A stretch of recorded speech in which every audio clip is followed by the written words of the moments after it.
힘이 주신다라는 제목으로 말씀의 은혜를 같이 나누겠습니다. 자, 우리가 읽은 역대하 8장은 이제 솔로몬이 20년 동안에 걸친 이 성전 건축, 궁궐 건축, 이 모든 이 공사를 마친 그런 모습과 그 다음에 이 국가 기반을 확립해가는 그런 모습을 보여줍니다. 자, 성전을 건축하는데 7년이 걸치고요. 성전 건축 이후에 이제 솔로몬이 자기를 위한 궁전을 건축하는데 13년이 걸립니다. 그래서 총 합쳐서 20년 동안 이 공사를 했어요. 이 궁궐 건축을 하고 나서 이제 이스라엘 왕국을 다스려가는 이 과정에서 하나님께서 이제 형통함을 주십니다. 그래서 오늘 본문을 통해서는 우리가 이 형통의 의미가 무엇인지 그것을 우리가 배워가는 겁니다. 자, 먼저는 이 형통은 하나님의 약속을 성취하는 것이다라는 것을 우리에게 알려줍니다. 솔로몬이 20년 동안 이 성전과 궁궐 건축을 다 마쳤습니다. 이제는 신도시를 건설하고 또 국방 요새들을 건설해요. 이 두로 왕 후람이 도와줬는데 이 이후에 두로 왕 후람이 갈릴리 성읍에 대한 그 성읍들을 예전에 가져갔던 것을 다시 이제 돌려줘서 재건을 합니다. 그러니까 쉽게 말해서 이제 신도시를 건설했다는 얘기예요. 또 국방 요충지에 견고한 성읍들을 세우고 국고성을 만들고 병거성을 만들고 마병성을 세웠습니다. 자, 국고성, 그 나라의 어떤 재산들, 또 비축할 양식들 이런 것들을 모을 성을 만들고 병거, 또 마병, 또 이런 군사 시설들을 확충하면서 세웠다라는 얘기예요. 자, 이것은 국방력이 강화되었다는 의미이기도 하고 또 무역과 상업이 또 발전했다 이런 것을 보여주는 겁니다. 그래서 이 솔로몬 왕국의 이 영토가 정치, 경제, 군사적으로 안정되고 또 확장되고 있음을 보여줍니다. 이 모든 것은 하나님이 주신 형통이에요. 지금 이 솔로몬 때 모든 나라가 이제 건축도 많이 하고 나라가 부강해지고 형통하게 되는 모습을 보여주고 있습니다. 자, 그런데 이 모든 건축의 배경에는 하나님의 약속의 성취가 있습니다. 하나님께서 이전에 다윗에게 약속을 주셨다라고 했습니다. 너의 아들이 내 이름을 위하여 성전을 건축할 것이다. 이렇게 약속해 주셨는데 지금 솔로몬이 이 일을 그대로 감당한 것은 솔로몬이 단순히 잘해서가 아니라 하나님께서 다윗에게 주신 이 약속, 이 언약을 하나님께서 신실하게 이루셨다라는 의미가 오늘 본문에 담겨 있는 것입니다.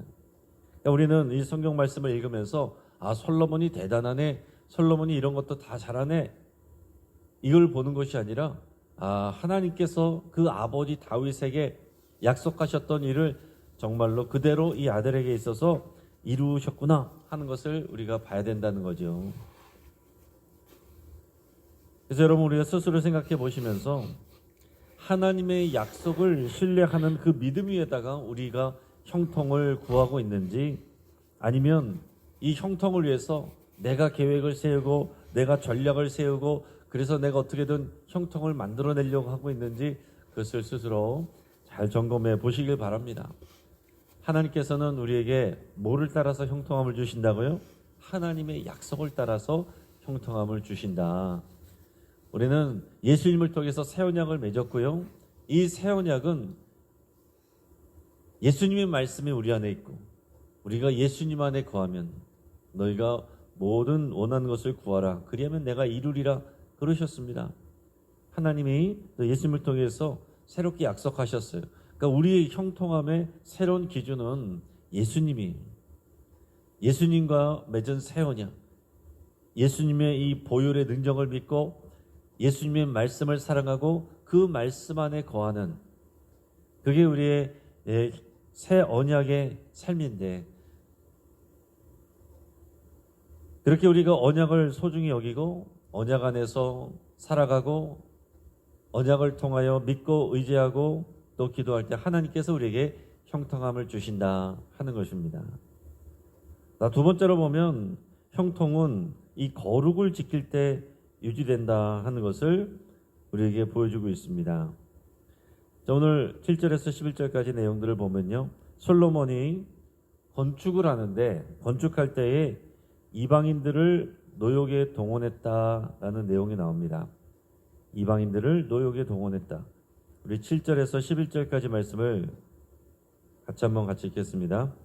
이스라엘이 아닌 헷 족속과 아모리 족속과 브리스 족속과 히위 족속과 여부스 족속에 남아있는 모든 자, 곧 이스라엘 자손이 다 멸하지 않았으므로 그 땅에 남아있는 그들의 자손들을 솔로몬이 역군으로 삼아 오늘에 이르렀으니 오직 이스라엘 자손은 솔로몬이 노예로 삼아 일을 시키지 아니하였으니 그들은 군사와 지휘관의 우두머리들과 그의 병거와 마병의 지휘관들이 됨이라.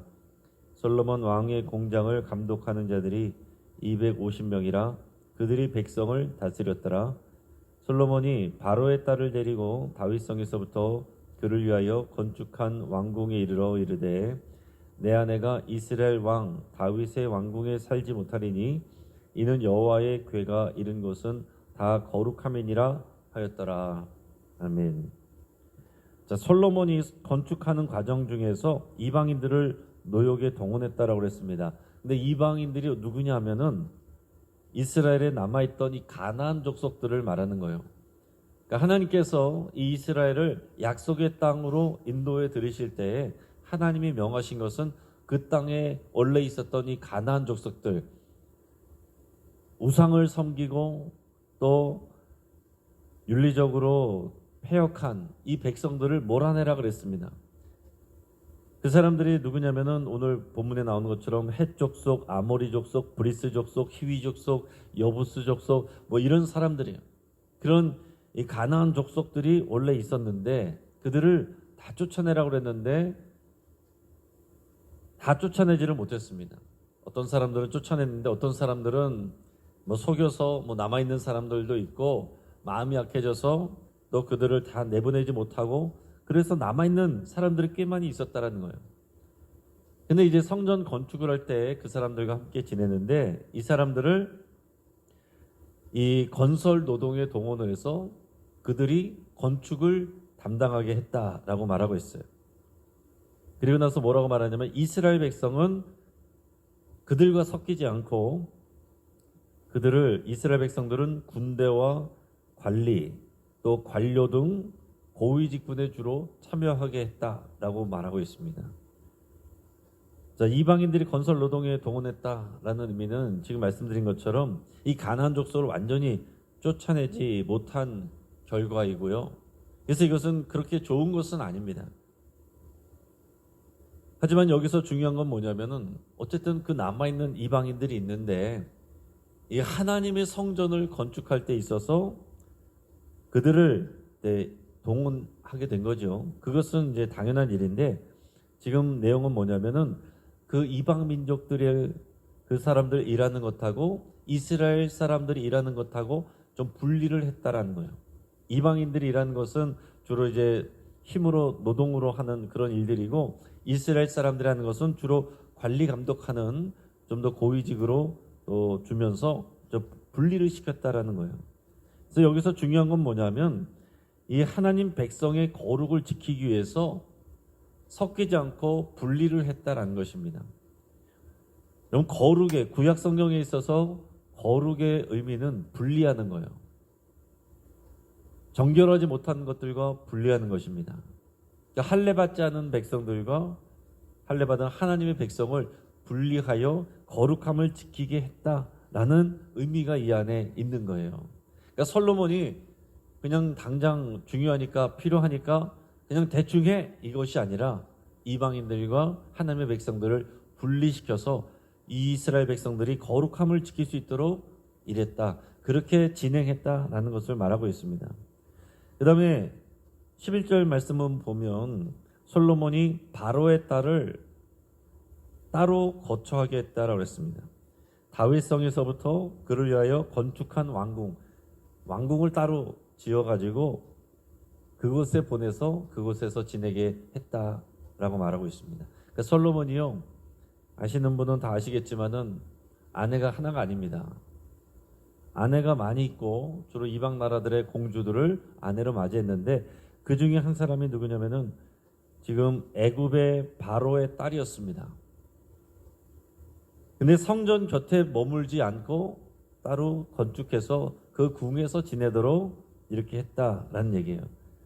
이것도 이유는 뭐냐면은 하나님의 언약궤가 들어있는 것, 하나님의 임재가 있는 것, 즉 성전이죠. 성전과 가까이 있지 않도록 하는 것입니다. 왜냐하면 하나님의 성전, 여호와의 궤가 임한 다윗성은 거룩한 곳이기 때문에 이방 여인과 함께 할 수 없다라는 의미예요. 그래서 또 그를 멸시하거나 그런 것이 아니라 따로 건축을 해서 잘 지내게 했습니다. 근데 중요한 것은 뭐냐면 솔로몬이 뭐 어때? 그냥 지내면 되지. 그게 뭘 그렇게 중요해? 이렇게 하지 않고 하나님은 거룩함을 원하시고 또 하나님을 섬기지 않는 이방 민족과 하나님의 백성들이 분리되기를 원하시는 이 거룩을 지키기를 원하시기 때문에 그렇게 했다라는 거예요. 그러니까 지금 아내보다 하나님의 거룩함을 지키는 것을 더 귀하게 여기고 우선순위로 여겼다 하는 것입니다. 그럼 이것이 쉬운 일이 아니죠. 보통 리더들도요, 아내 말을 잘 듣잖아요. 자칫 잘못하면은 아내 말에 휩쓸리잖아요. 솔로몬도 나중에 후반에 가서는 타락하게 되고 또 신앙에 있어서 실족하게 되는데 그 이유는 여러 이방 나라들의 그 공주들을 아내로 맞이해서 그녀들의 이야기를 듣다 보니까 하나님 앞에서 중심을 잃어버리게 되는 거거든요.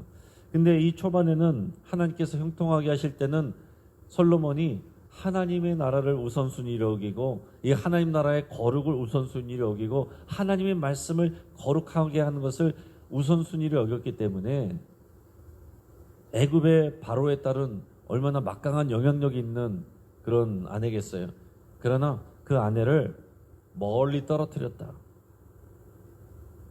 하나님의 거룩을 더 우선순위로 여겼다 하는 것입니다. 하나님께서 솔로몬을 그냥 형통하게 주신 게 아니라 이 솔로몬이 하나님을 사랑하고 하나님의 말씀에 순종하고 하나님의 뜻을 더 잘 지켜서 거룩함을 유지하려고 했기 때문에 그래서 하나님께서 솔로몬에게 형통함을 주셨다 하는 거예요. 여기 중요한 원리가 이런 것이죠.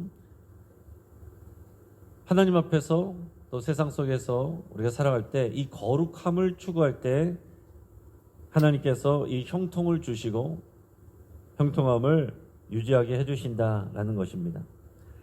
하나님께서 우리에게 복을 주시는 이유는 하나님이 언약을 통해서 주셨다라고 그랬는데 그 복을 지키기 위해서는 하나님을 먼저 사랑하고 하나님의 나라와 또 이 거룩함을 소중하게 여겨야 됩니다.